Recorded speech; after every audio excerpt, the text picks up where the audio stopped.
Perfecto, pues muy buenos días a todos los que nos acompañan el día de hoy, los que ya andan por acá. El día de hoy, pues bueno, tenemos ya el último de los temas del programa Seminarios Holcim Contigo. Les agradecemos a todos los que nos han acompañado durante estos 12 temas que han sido los 3 meses de este programa. Y pues bueno, cerramos con broche de oro y nos acompaña el día de hoy Fermín Rivera, asesor técnico de Holcim México. Y él el día de hoy nos va a presentar el tema pruebas al concreto con base en normas NMX y ASTM. ¿Sí? Voy a darme la oportunidad de presentar o de platicarles un poquito de la trayectoria de Fermín. Fermín Rivera Ferre se graduó como ingeniero civil del Instituto Tecnológico de Tijuana, Baja California, México. En el 2005 ingresó al área de operaciones en concretos, unidad de negocios Tijuana, del grupo Holcim, desempeñándose como laboratorista y posteriormente como responsable de calidad. Participó en el proyecto LNG Manzanillo, tanques para gas natural como responsable de aseguramiento y control de calidad. Actualmente se desempeña como asesor técnico en la región Norte Pacífico, dando soporte al estado de Baja California Norte y el norte de Sonora, en el área de servicios técnicos. Tiene más de 15 años de experiencia en el negocio del concreto, en supervisión, asesoría, control de calidad, en cemento, concreto, agregados y soluciones para la construcción. Entonces, como se pueden dar cuenta, pues bueno, nos acompaña un experto para brindarnos este tema. Y pues bueno, creo que el día de hoy viene muy dinámico la presentación. Entonces, sin más, pues los dejo con Fermín. Fermín, adelante. Es todo tuyo el escenario. Muchas gracias, Julio. Buenos días a todos. Y pues vamos a entrar en materia, ¿no? Pues primero, mencionar cuál es lo que queremos lograr, ¿no? En este webinar. Primero, pues es abordar de manera teórica las pruebas especificadas para el concreto en estado fresco y endurecido, ¿no? Dar a conocer la normativa en cuanto a la NMX y a ASTM aplicables, tanto para el concreto en estado fresco como en estado endurecido, ¿no? Al conocer este curso serás capaz de conocer las pruebas aplicables al concreto hidráulico en estado fresco y en estado endurecido, y conocer la normativa aplicable, ¿no?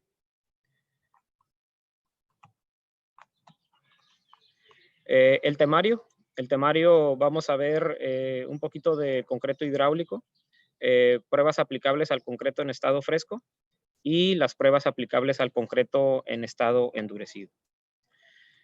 Como primer punto, y un poquito para refrescar esta información que ya se ha mencionado, se ha platicado en webinars anteriores, una pequeña reflexión. El concreto y el cemento pues no son lo mismo, ¿no?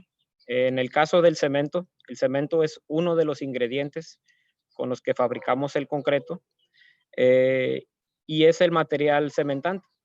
Ese material cementante está compuesto de caliza, arcilla y yeso. Se funde a 1450 grados y ahí se da una reacción química que da origen a el cemento, ¿no? El cemento como tal. Y el concreto, pues es una piedra artificial formada básicamente de 4 ingredientes: el cemento, gravas, arenas, agua y un quinto que pudiéramos mencionar que es el aditivo, ¿no? Entonces, bien importante estar conscientes de que cemento y concreto no son lo mismo. El cemento es uno de los ingredientes para fabricar el concreto, ¿no? Y el concreto de manera particular pues tiene ciertas características, ¿no? Como definición al concreto. El concreto es una mezcla de materiales procesados naturales o artificiales, cementantes y agua, a la que además se le puede agregar aditivos y adiciones. Se mantiene trabajable durante unas 2 horas. y después comienza a endurecer hasta desarrollar la resistencia que soporta la estabilidad de las estructuras. El concreto tiene varias etapas. Tiene varias etapas de endurecimiento, de fraguado. Su endurecimiento es progresivo y de ahí viene la importancia de poder conocer sus características en estado fresco y después en estado endurecido. Todas esas características están ligadas a una evaluación. Esas evaluaciones están divididas en dos etapas. Primero, las pruebas aplicables al concreto en estado fresco y la prueba, digamos, la prueba determinante o la prueba de aceptación o rechazo en el concreto, en obra y también en plantas de concretos, pues es la prueba de revenimiento, ¿no? Y la prueba de revenimiento, pues también la podemos mencionar como el asentamiento de la mezcla de concreto. Es una medida de consistencia de la masa de concreto, de la masa de concreto, y se determina por medio del cono de Abrams. Este método nos permite también, tiene como objetivo el desarrollo, el ensayo de revenimiento en su origen, tiene como finalidad controlar el contenido de agua de las mezclas y con ello la relación agua-cemento. Aquí nosotros podemos evaluar si la mezcla de concreto excede la cantidad de agua o está por debajo de la cantidad de agua necesaria para tener una consistencia adecuada, ¿no? Tiene rangos ya definidos de revenimiento. Este método aplica para concretos que tienen revenimientos a partir de 5 centímetros y hasta 23, 24 centímetros. Superior a 23, 24 centímetros de revenimiento, ya no aplica esta prueba, ya estaríamos trabajando con concretos autocompactables o semi-autocompactables, ¿no? En cuanto a las tolerancias de revenimiento, la normativa define estas tolerancias y menciona 3 rangos. Primero, revenimientos menores a 5 centímetros, tenemos una tolerancia de más menos 1 centímetro hacia arriba y hacia abajo, ¿no?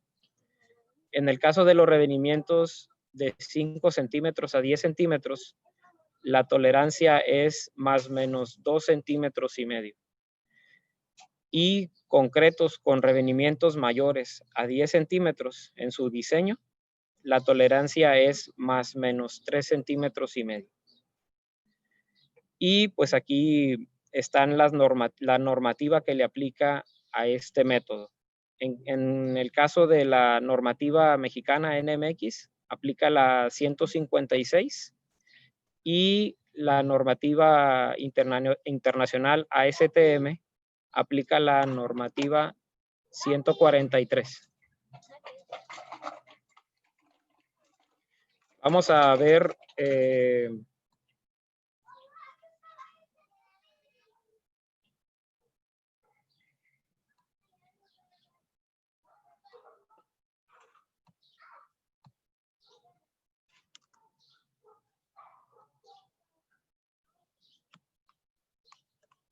Julio, ¿ahí me escuchas? Sí, Fermín, dime. No puedo tener acceso al video. No sé si ahí tú lo puedas ver. No. Déjame ver si... A ver. No.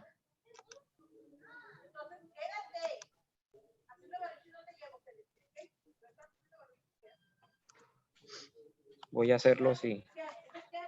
Exacto.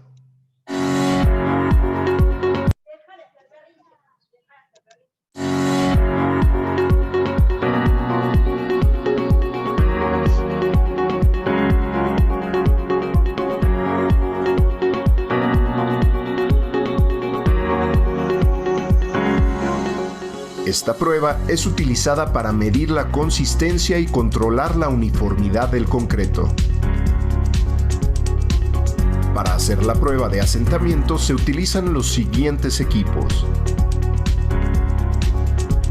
cono metálico o de plástico, con una base de 8 pulgadas de diámetro, una altura de 12 pulgadas y una parte superior de 4 pulgadas. Las extensiones de piso en el cono de asentamiento servirán para sujetar el cono y así prevenir cualquier movimiento mientras se llena y barrena el molde. Las manijas serán utilizadas para levantar el cono una vez que haya sido llenado. El interior del cono tiene que ser visto con un acabado limpio y libre de abolladuras. Para realizar la compactación se utiliza una varilla de acero con punta semiesférica redondeada, una regla o instrumento rígido o semirrígido para medir longitudes, marcado en incrementos de 1/4 de pulgada o menores. La longitud del instrumento debe de ser de al menos 12 pulgadas. Una pala o cucharón para colocar el concreto dentro del cono. Se usará una muestra compuesta obtenida bajo la norma ASTM C172, muestreo del concreto. Recuerde que la prueba de asentamiento tiene que comenzar dentro de 5 minutos después de haber obtenido la última porción de lote de la muestra compuesta. Para llevar a cabo esta prueba, el cono será colocado en una superficie plana, no absorbente y rígida. Humedezca ligeramente la superficie con agua. Humedezca el cono de asentamiento, la varilla y el cucharón de la misma manera. Coloque el cono de asentamiento en la superficie plana humedecida cerca de su muestra compuesta. Sostenga el cono de asentamiento en posición firme manteniendo los pies en las extensiones de piso. A partir de la mezcla de concreto obtenida, llene el molde en 3 capas, cada una de aproximadamente 1/3 del volumen del molde. Coloque el concreto en el molde usando el cucharón similar para medir longitudes. Mueve el cucharón alrededor del perímetro de la abertura del molde para asegurar una distribución uniforme del concreto con una segregación mínima. La primera capa debe llenar el cono a una profundidad de 70 milímetros o 1/3 del volumen total. Compacte la capa 25 veces utilizando la varilla. Es necesario inclinar la varilla ligeramente y hacer aproximadamente la mitad de los golpes cerca del perímetro, y luego progresar con golpes verticales en espiral hacia el centro. Añada la segunda capa de concreto en el cono correspondiente a 2/3 del volumen o una profundidad de 160 milímetros. Compacte 25 veces, dejando que la varilla penetre aproximadamente 1 pulgada o 25 milímetros de la capa anterior. Al llenar la tercera capa, procure sobrellenar el cono. Siempre mantenga la superficie del concreto por encima del tope del cono. Inicie la compactación y si ésta produce un hundimiento del concreto por debajo de la parte superior del molde, agregue una cantidad adicional de concreto. Continúe la compactación desde el punto en el que se quedó el número de varillado, cuidando se compacte un total de 25 veces. Después de haber compactado la capa superior, enrase la superficie del concreto utilizando la varilla, a todo lo largo y ancho de la superficie superior del cono y del concreto. Enrase por medio de un movimiento de regleado y rolado. Remueve el exceso de concreto que se encuentra alrededor de la base del cono, para impedir que interfiera con el movimiento del concreto que se asienta. Libera el apoyo que tiene con los pies en las extensiones de sujeción y sostenga firmemente las manijas para evitar que se mueva el molde. Ahora está listo para levantar el cono y medir el asentamiento. Levante el molde a una distancia de 12 pulgadas en 5 más menos 2 segundos de forma continua y firme hacia arriba, evitando movimientos laterales o de torsión.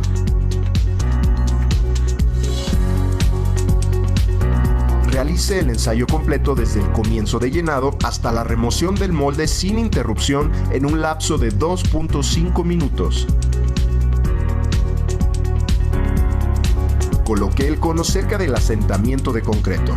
Coloque la varilla compactadora sobre el molde para utilizarla como referencia al momento de medir el asentamiento. Utilizando la regla, mida la distancia entre la parte más baja de la varilla y el centro original de la superficie superior del concreto desplazado. Informe el asentamiento en términos de pulgadas o centímetros, con una aproximación de 1/4 de pulgada o 5 milímetros. Si durante la prueba una parte de la masa fluye o se desliza marcadamente, descarte el ensayo y realice uno nuevo sobre otra porción de la misma muestra. A continuación, presentamos un resumen del procedimiento ASTM C143.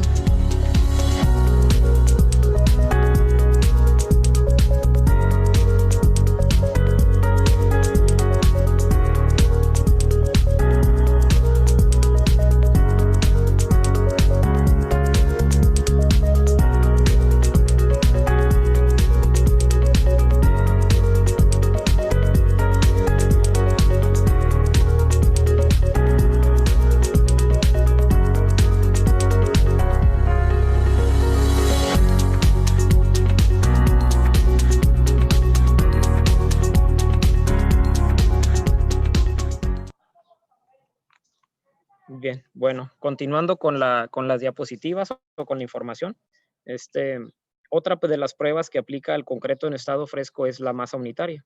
Se emplea para determinar el volumen del concreto. También presenta una indicación del contenido de aire. Puede ser una prueba simultánea. Podemos determinar el contenido de aire de la masa de concreto con este mismo método, ¿no? La prueba o el método tiene rangos de aplicación de prueba, ¿no? Podemos evaluar masas unitarias de 1900 kilogramos por metro cúbico hasta la masa unitaria máxima de 2400 kilogramos por metro cúbico. Esto quiere decir que este método aplica solamente para concretos con densidades normales, no para concretos ligeros, ¿no? Tenemos una tolerancia para el volumen suministrado de menos el 2% a el más 2%. Y la normativa aplicable es la 162 de la NMX y la ASTM 138. Su objetivo es verificar que los metros cúbicos sean de 1000 litros. Un metro cúbico debe tener 1000 litros. Esa es su cantidad nominal. Abajo de los 1000 litros carecemos de volumen. Arriba de los 1000 litros por metro cúbico estamos excedidos, ¿no? Por eso la normativa nos menciona esta tolerancia, ¿no? De menos el 2 al más 2%, ¿no? Buscaríamos tener un rendimiento de 1000 litros, ¿no? Tanto para no excedernos, ni tampoco para que nos haga falta.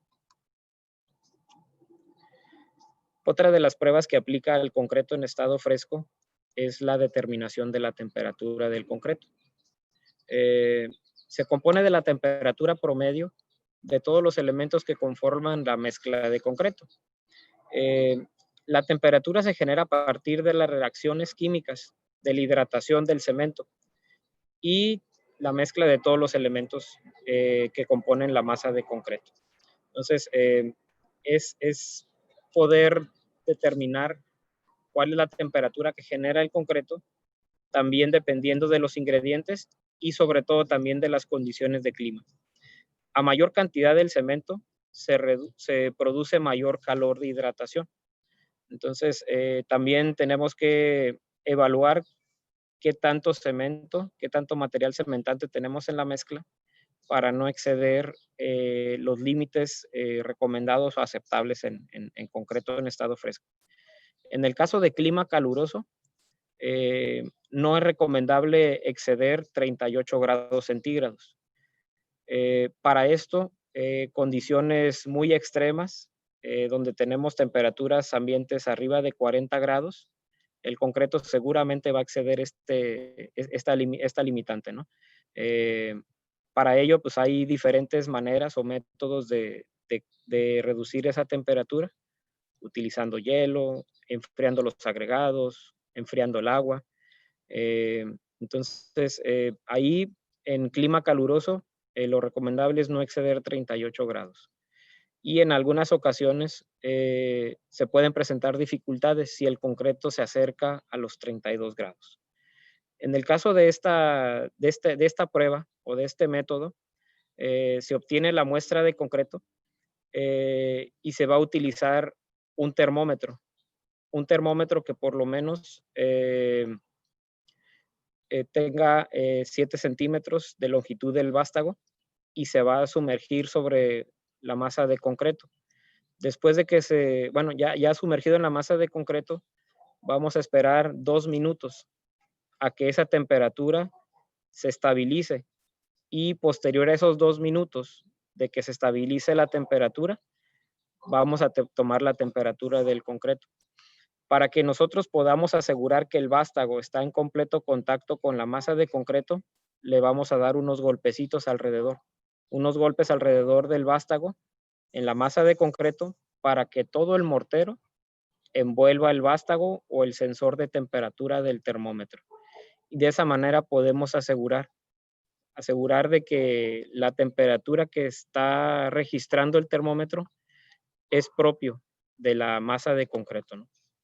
En el caso de la normativa, tenemos en la NMX la 435 y en ASTM tenemos la 1064.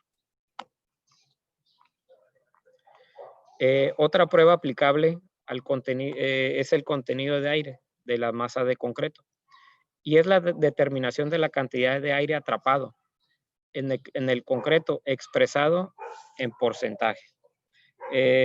Para ello, tenemos un método muy común, muy utilizado, que es el método de presión. El método de presión menciona la normativa 2 tipos de dispositivos, tipo A y tipo B. El tipo A es un equipo que tiene una columna y ahí nos mide el aire atrapado. En el caso del tipo B, es un recipiente que tiene una cámara de presión. Esa cámara de presión le inyectamos presión con una válvula, y después de liberar esa presión, nos registra el contenido de aire en un indicador, en un manómetro. Entonces, este método, el método tipo B, es aplicable para concretos con densidades normales o pesos promedio. Tenemos otro método, que este método es para concretos ligeros o cualquier otro tipo de agregado. Este es un equipo más universal,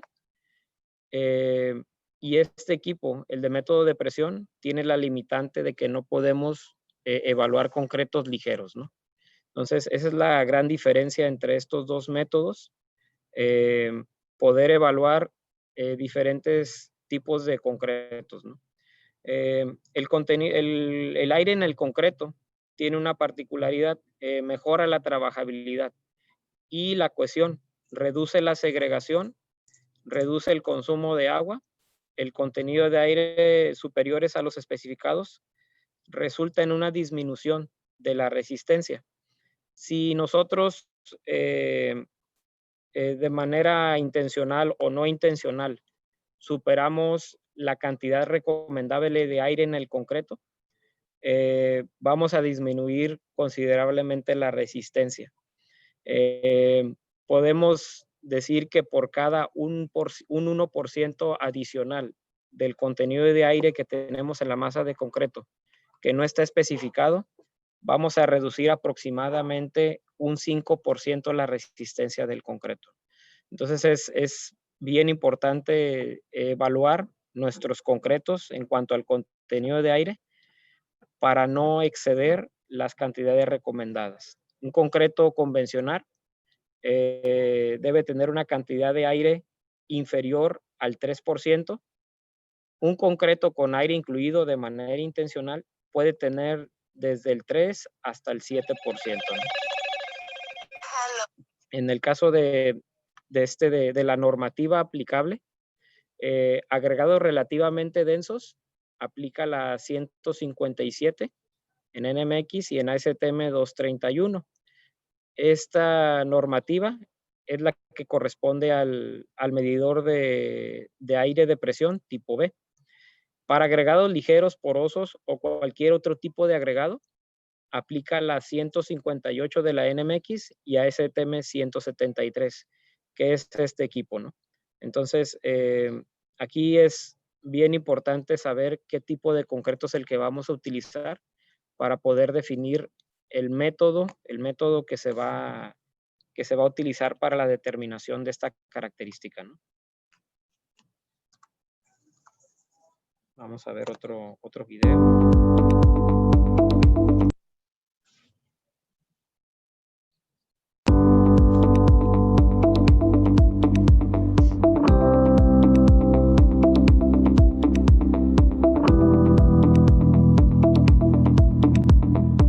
Esta prueba determina el contenido de aire en concretos normales y pesados. Para realizar esta prueba se requiere haber calculado el factor de corrección.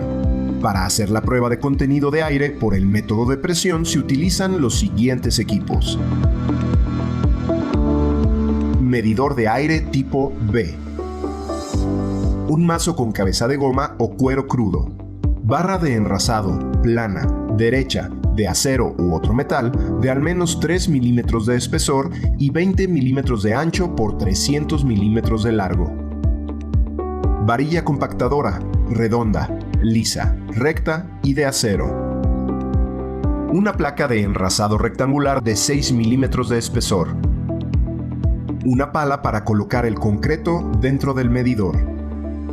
Un embudo con el conducto ajustado dentro de un tubo rociador. Recipiente de calibración.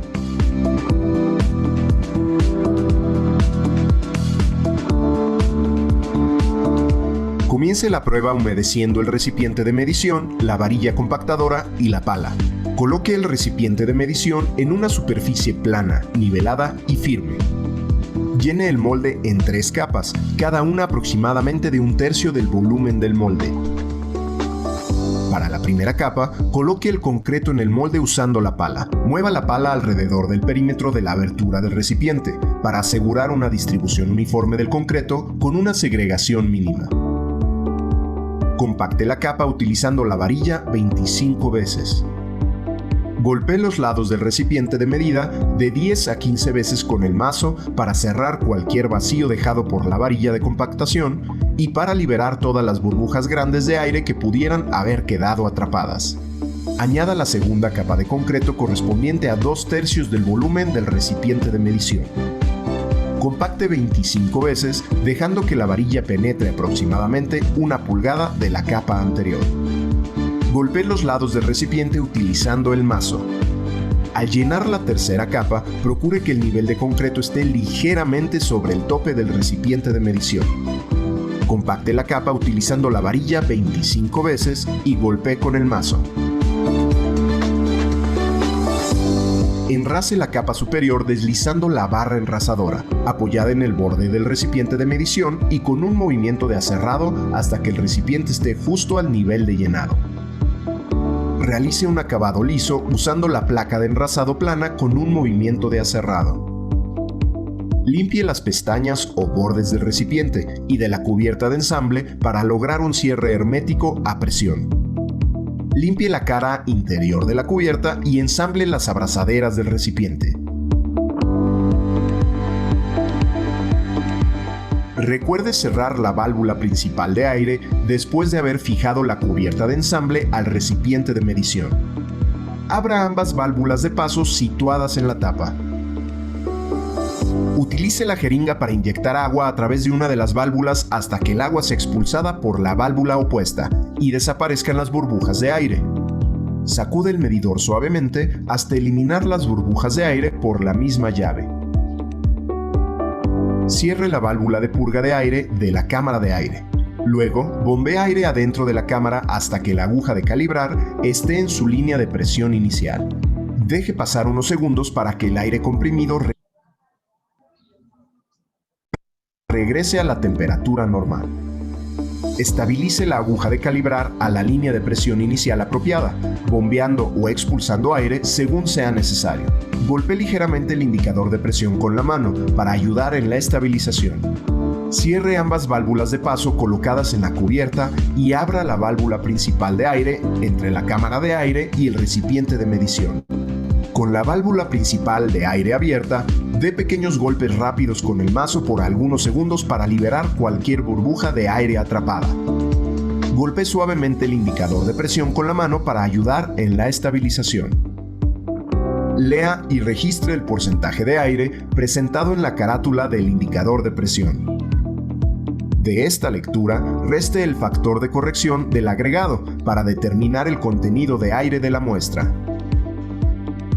Libere el aire de la cámara, abra las llaves, libere la cubierta y limpie completamente el recipiente. A continuación, presentamos un resumen del procedimiento ASTM C231.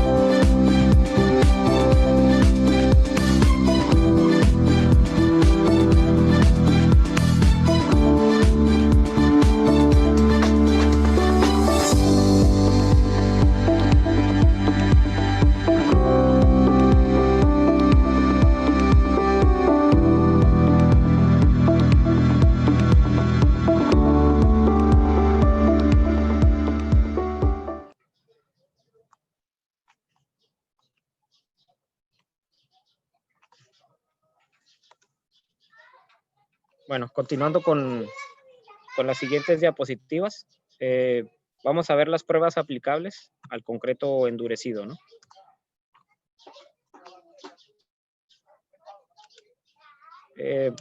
La prueba más común y la prueba más solicitada en cuanto al concreto en estado endurecido es la determinación de la resistencia. Se puede definir como la máxima resistencia medida en un espécimen de concreto a carga axial. Generalmente se expresa en kilogramos por centímetro cuadrado a la edad de los 28 días y se designa con el símbolo de F'C. Previo a determinar la resistencia, pues hay que elaborar los especímenes, ¿no? En la elaboración de los especímenes tenemos la ASTM C31 y la NMX 160, donde nos menciona cómo debemos de elaborar los especímenes. Nos menciona ahí las dimensiones de los moldes, las características de las varillas, número de compactaciones, número de capas. Toda esa información es propia de cómo vamos a elaborar los especímenes. Ya en sí, el ensaye de los cilindros está recargado, de cilindros de concreto está recargado en la ASTM C39 y en la NMX 083, donde en este método están mencionadas las características que debe tener el espécimen, especímenes cilíndricos elaborados en moldes, deben de tener longitudes ya definidas que tengan una relación altura-diámetro de 2:1. Quiere decir que la altura debe de ser 2 veces su diámetro. En el caso de los cilindros los más comunes son cilindros de 30 centímetros de altura y 15 centímetros de diámetro. Aunque ya en la última revisión de la normativa, ya también se permite utilizar cilindros más pequeños de 20 centímetros de altura y 10 centímetros de diámetro. Inclusive se puede utilizar cubos de concreto de 10 centímetros, de 15 centímetros o de 30 centímetros, ¿no? Entonces, en el caso del ensaye, previo a que se vaya a realizar el ensaye, los especímenes deben de estar curados. Deben de estar curados en una condición controlada de 23 grados más menos 2 y una humedad relativa del 95 al 100%. Esto ya que logren la edad de ensaye, ¿no? Hay concretos que llegan a ensayarse hasta los 28 días, pero hay otros concretos que se pueden ensayar a tempranas edades, ¿no?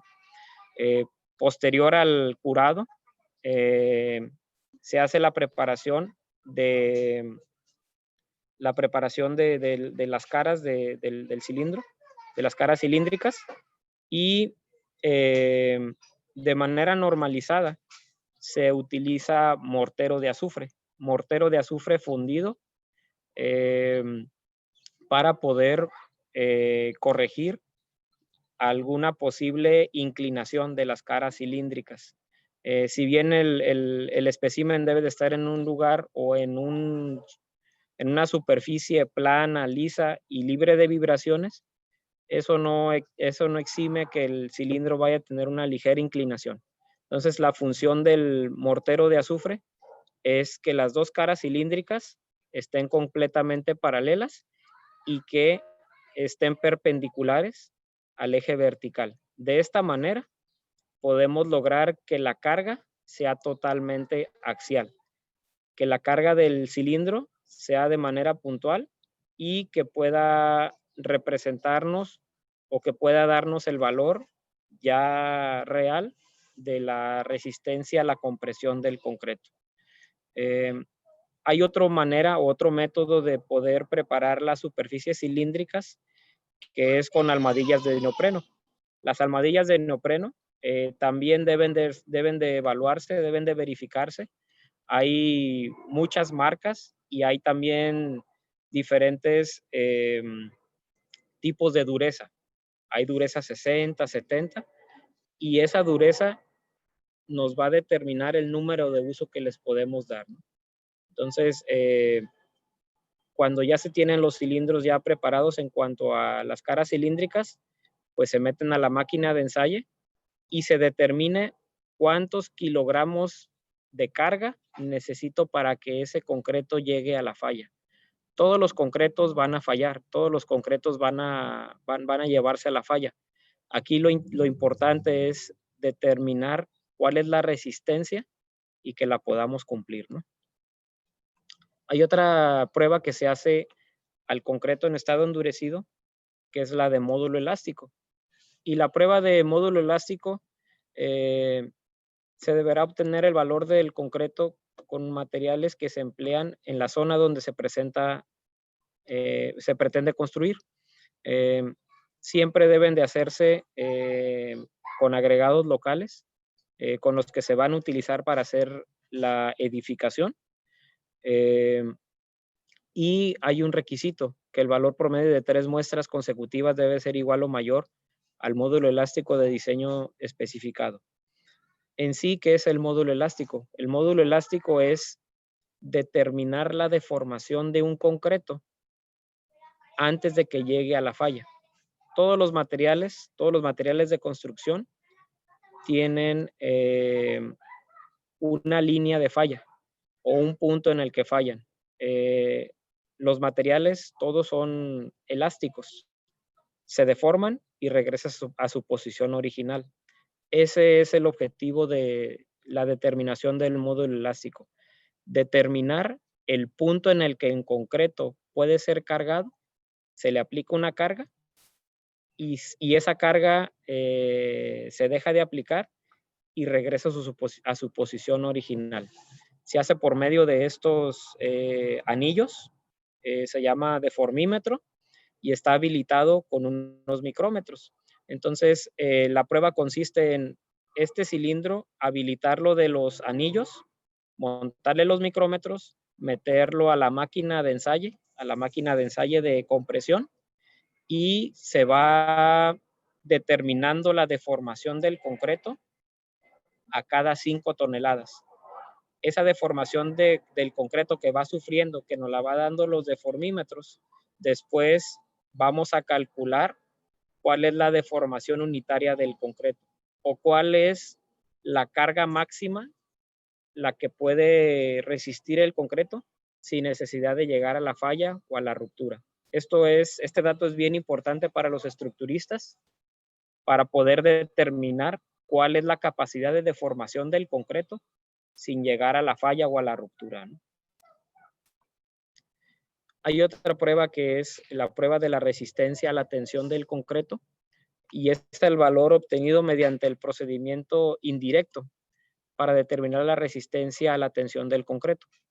Por el ensayo a la flexión de una viga.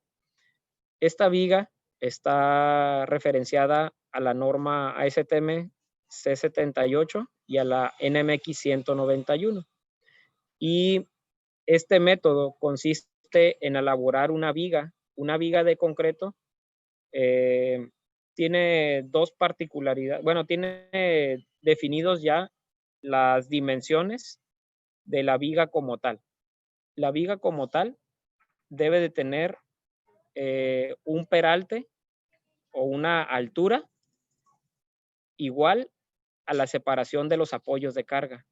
Esta máquina es una máquina específica para determinar flexión.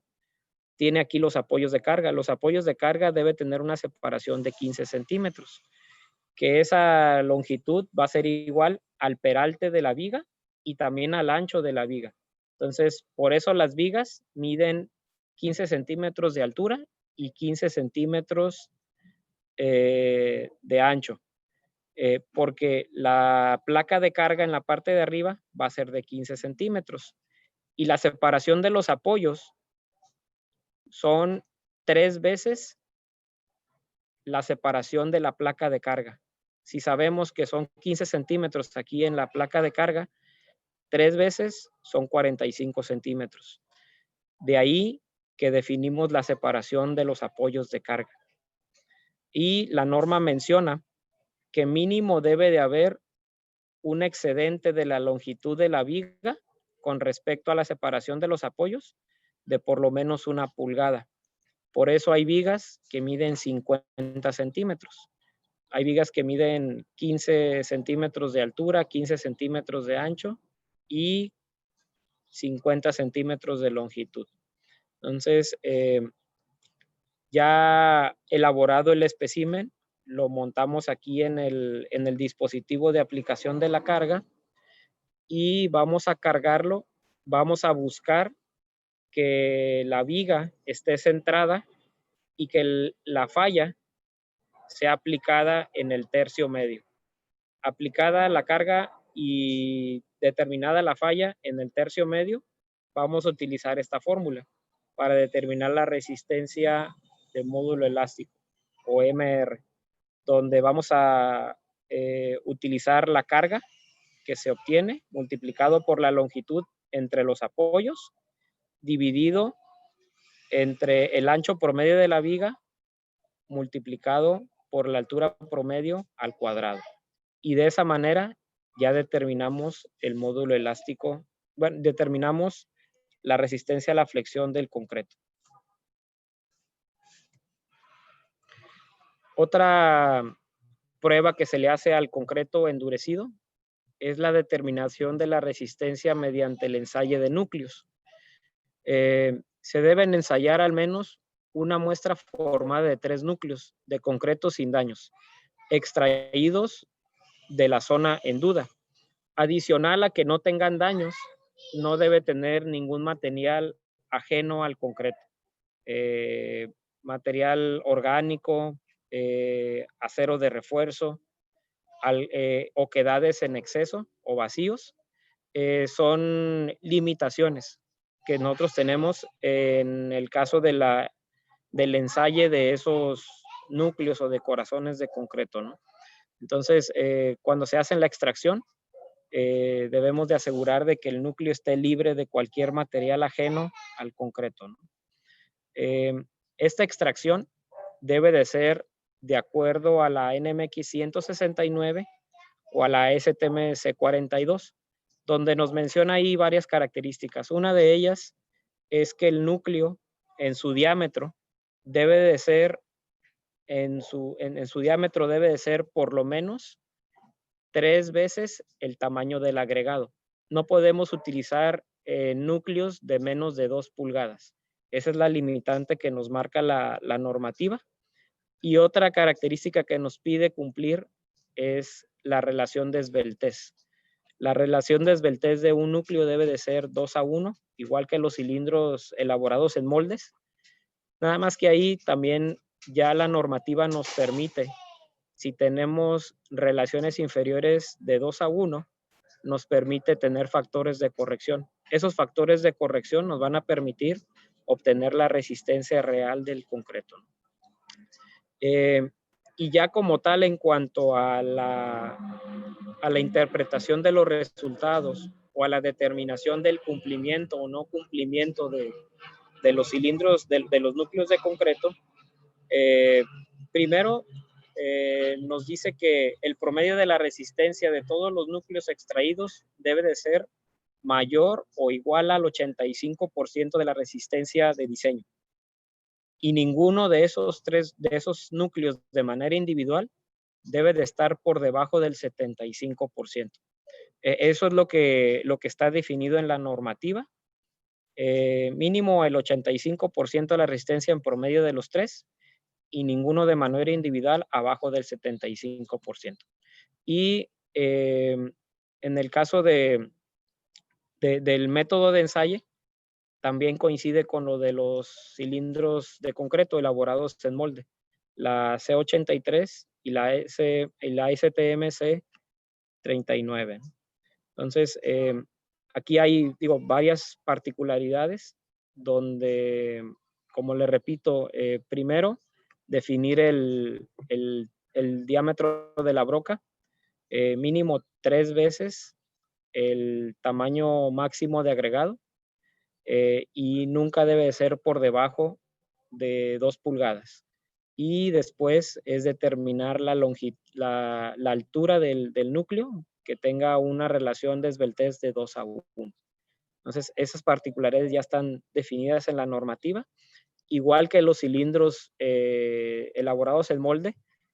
Los especímenes deben de primero cortarse en 1 centímetro por debajo de la superficie, tanto en la parte superior como en la parte inferior. Se deben de cortar con disco diamante y se deben de cabecear con mortero de azufre. Este mortero de azufre, igual que los cilindros elaborados en molde, deben de tener una resistencia igual o superior al espécimen que se va a ensayar, ¿no? Para que cuando se aplique la carga, lo que falle sea el concreto o el espécimen y no vaya a fallar primero el mortero de azufre, ¿no? Bueno, de mi parte sería todo. No sé si ahí, Julio, tengas algunas preguntas. Sí, sí tenemos algunas preguntas. Vamos a comenzar a darles lectura. Comenta Félix, ¿qué dificultades puede presentar el concreto al llegar a los 32 grados centígrados?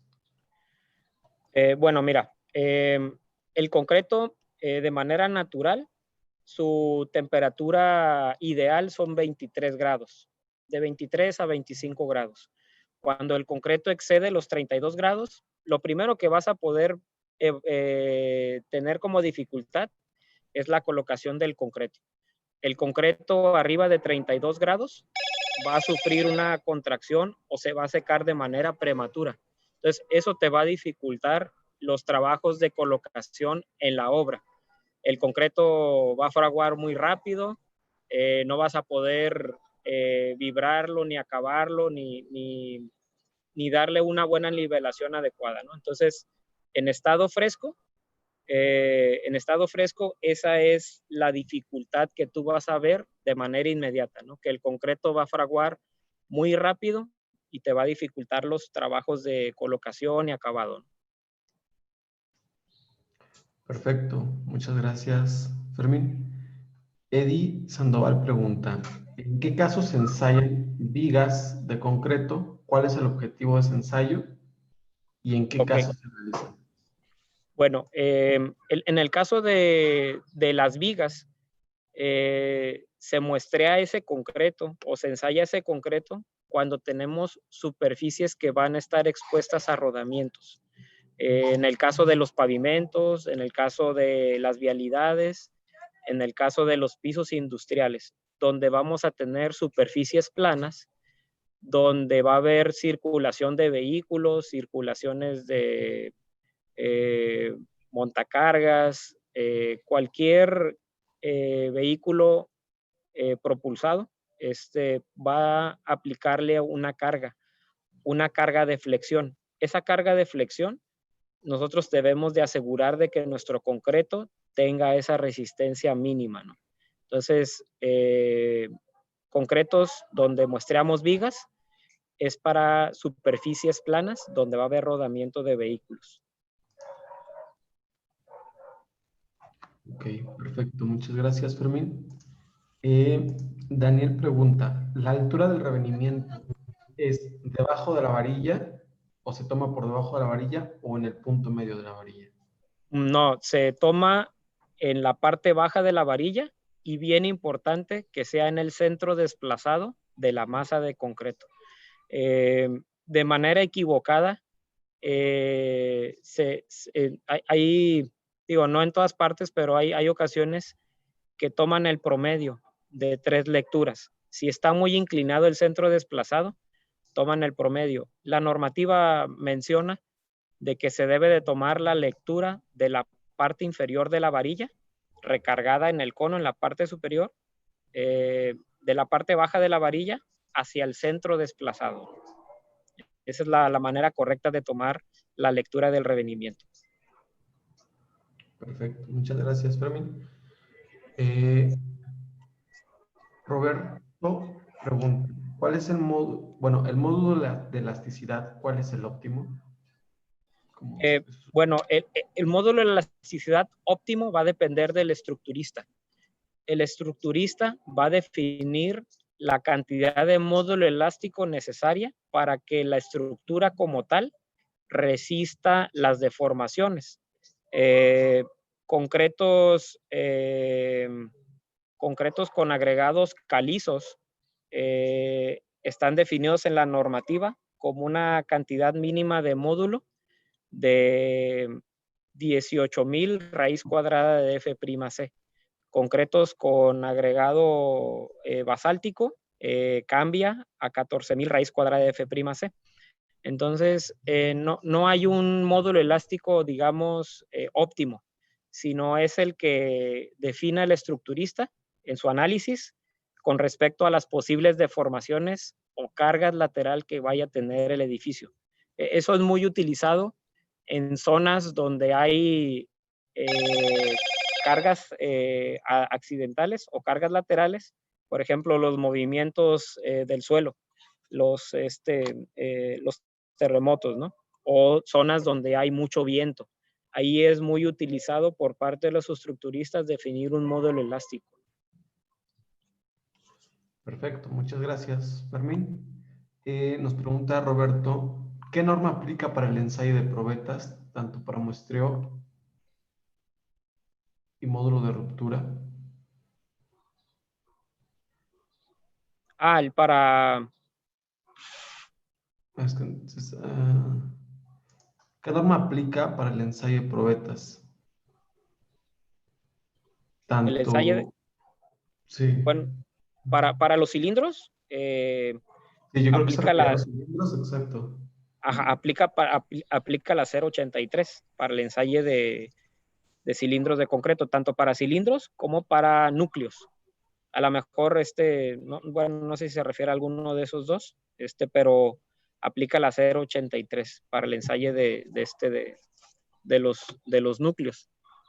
Ok, perfecto. Y en el caso de la STM, aplica la 039, que es para la resistencia a la compresión.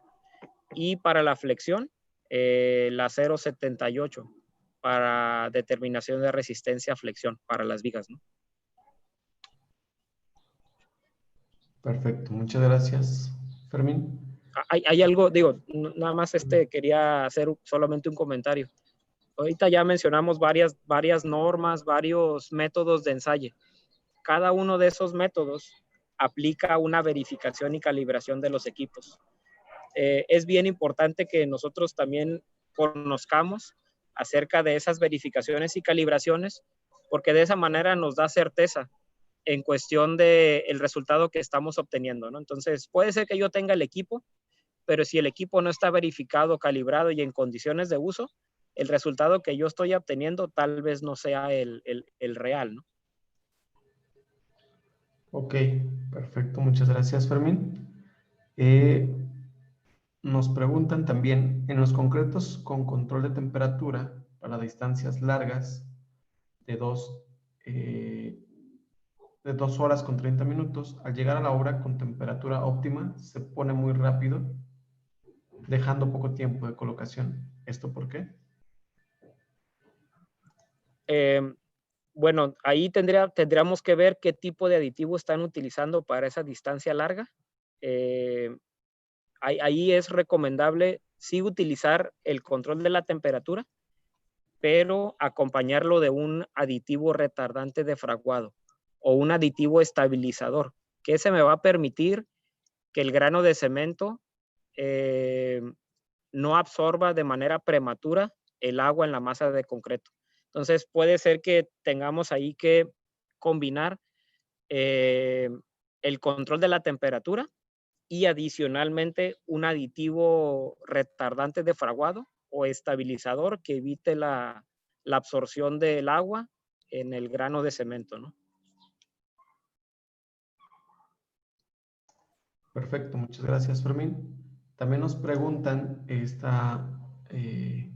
sobre el tema del contenido que se acaba de compartir. Les recuerdo que todos estos seminarios van a estar disponibles o están disponibles en nuestro canal de YouTube y en todas las fanpages de Holcim México. Entonces, por ahí podrán encontrar el video de esta sesión y pues bueno, podrán tener acceso a la información para compartir, para repasar. Ahí estará disponible en los próximos días. Solo manténganse atentos a las redes sociales o en el canal de YouTube. Podrán suscribirse y ahí les estará llegando la información. También nos preguntan, Fermín. Ok, Luis pregunta, ¿cada cuánto se deben de calibrar o verificar las básculas? Ya que hay ocasiones se alteran los resultados por este factor al momento del pesado. Sí, mira, en el caso de las básculas de planta, se deben de calibrar una vez al año, pero cada 6 meses, o sea, de manera intercalada, se debe de hacer una verificación.